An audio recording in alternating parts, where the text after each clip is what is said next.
अस्सलाम वालेकुम, मेरा नाम है मुबश्शिर लुकमान और आप देख रहे हैं Mubashshir Lukman official YouTube channel. दुनिया जहां अपने आप को माशी तौर पर मनवाने के लिए मुख्तलिफ शोबों में काम कर रही है, वहीं पाकिस्तानी मईशत को मजबूत करने के लिए प्राइम मिनिस्टर ने टूरिज्म एंड कंस्ट्रक्शन इंडस्ट्री के साथ साथ ब्लू इकॉनमी पर भी जोर देना शुरू कर दिया, जिस पर आज कल उनको ब्रीफिंग भी दी जा रही है।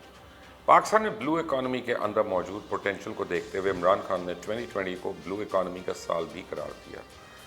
आज की इस वीडियो में मैं आपको बताऊंगा कि ब्लू इकॉनमी दरअसल है क्या, पाकिस्तान इसे किस हद तक फ़ायदा उठा सकता है, और क्या अपोजिशन पाकिस्तान को मजबूत करने के लिए हुकूमत का साथ देगी या सिर्फ अपने मफाद के लिए मुलाकातों का सिलसिला शुरू हो गया। वैसे तो ये बात हम बचपन से सुनते आए हैं, किताबों में भी पढ़ा है कि कुर्राए अर्ज़ के कुल रकबे का 30% हिस्सा ज़मीन और 70% पानी पर मुश्तमिल है। 195 में से 44 ममालिक ऐसे हैं जिनके पास समुंदर नहीं है, जबकि 145 मुल्कों के पास खूबसूरत साहिल और बंदरगाहें हैं। और जिन ममालिक के साथ बंदरगाहें हैं मौजूद हैं, उनके पास ब्लू इकॉनमी के ज़रिए तरक्की करने और अपनी मईशत को मजबूत करने के लिए बेहतरीन मौक़े हैं, जिनसे बहुत से मुल्क तो फ़ायदा उठा रहे हैं, लेकिन पाकिस्तान ने अभी से वो फ़ायदे हासिल करने की कोशिश नहीं की जो किए जा सकते हैं। और अब अगर इमरान खान ने इससे फ़ायदा उठाने का सोच ही लिया है, तो इसमें हमें अपनी ओशन इंडस्ट्री पर काम करने की सख्त ज़रूरत है।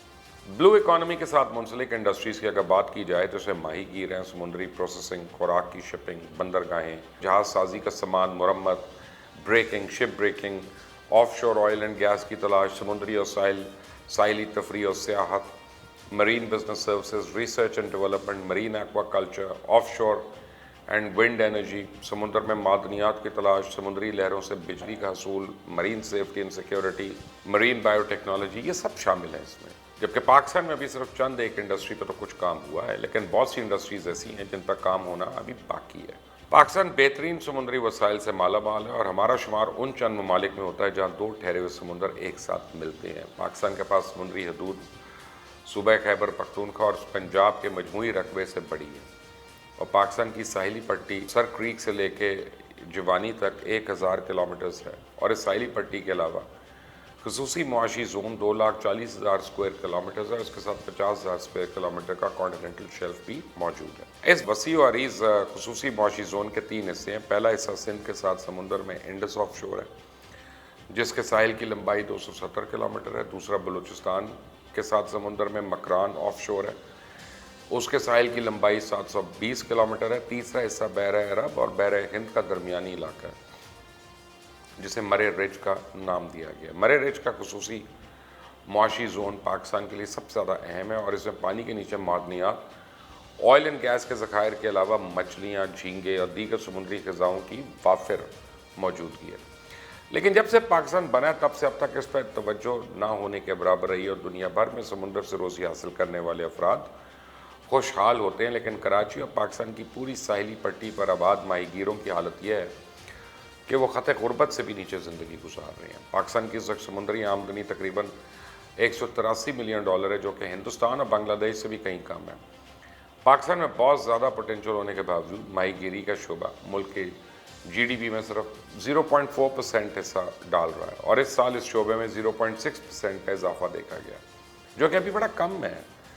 पाकिस्तान में ब्लू इकॉनमी को अगर जंप स्टार्ट दे दिया जाए तो मुल्क GDP चंद साल में उसका 3 गुना हो सकता है, और इस सिलसिले में अगर हम सिर्फ गवादर पर ही तवज्जो दे लेना तो हमारी मईशत को बड़ा सहारा मिल जाएगा, क्योंकि आज भी ट्रांसपोर्टेशन का सबसे सस्ता ज़रिया शिपिंग है।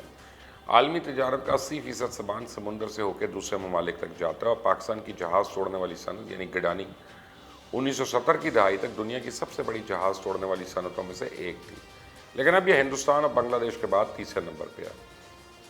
और अगर इस सनत को दोबारा जिंदा किया जाए तो इससे सालाना GDP में कई मिलियन डॉलर का इजाफा हो सकता है। और इसके अलावा पाकिस्तान का मैंग्रोव्स एरिया जो है दुनिया का छठा बड़ा इलाका है, जिससे सालाना तकरीबन 20 मिलियन डॉलर हासिल किए जा सकते हैं आराम से। लेकिन पाकिस्तान में साहिली सियाहत पे कोई तवज्जो ही नहीं दी गई। पाकिस्तान से तकरीबन 65,000 अफराद सालाना थाईलैंड जाते हैं, मालदीव्स में 6,000 और ऊंची रिजॉर्ट से, और एक साल में 50,000 के करीब पाकिस्तानी वहाँ जाते हैं। पिछले साल दुबई जाने वाले अफराद जिनमें तकरीबन 1% का इजाफा हुआ था, उनकी तादाद 16 मिलियन से ज़्यादा बनती है। इस तरह अगर हम साहिली सियाहत पे तवज्जो दे लें तो इससे हमारी मईशत को कितना फ़ायदा हो सकता है, कितने होटल्स बनेंगे, इंफ्रास्ट्रक्चर बनेगा, रेस्टोरेंट्स बनेंगे, हॉस्पिटल्स बनेंगे, आप खुद अंदाज़ा लगाएं।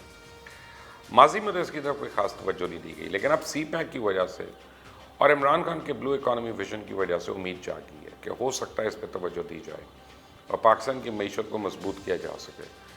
वैसे हुकूमत की कोशिशें किसी हद तक कामयाब होती भी नज़र आ रही हैं। माली साल 2019 और 20 में करंट अकाउंट डेफिसिट जो है वो 77% कम हो गया, 2 अरब और 96 करोड़ 66 लाख डॉलर्स रह गया, जबकि जून में करंट अकाउंट का डेफिसिट जो था वो 90% कमी के बाद 9 करोड़ 60 लाख डॉलर्स हो गया। यानी तहरीक इंसाफ की हुकूमत 2 साल में करंट अकाउंट का सारा 16 अरब 22 करोड़ 90 लाख डॉलर्स कम करने में कामयाब हो गई है।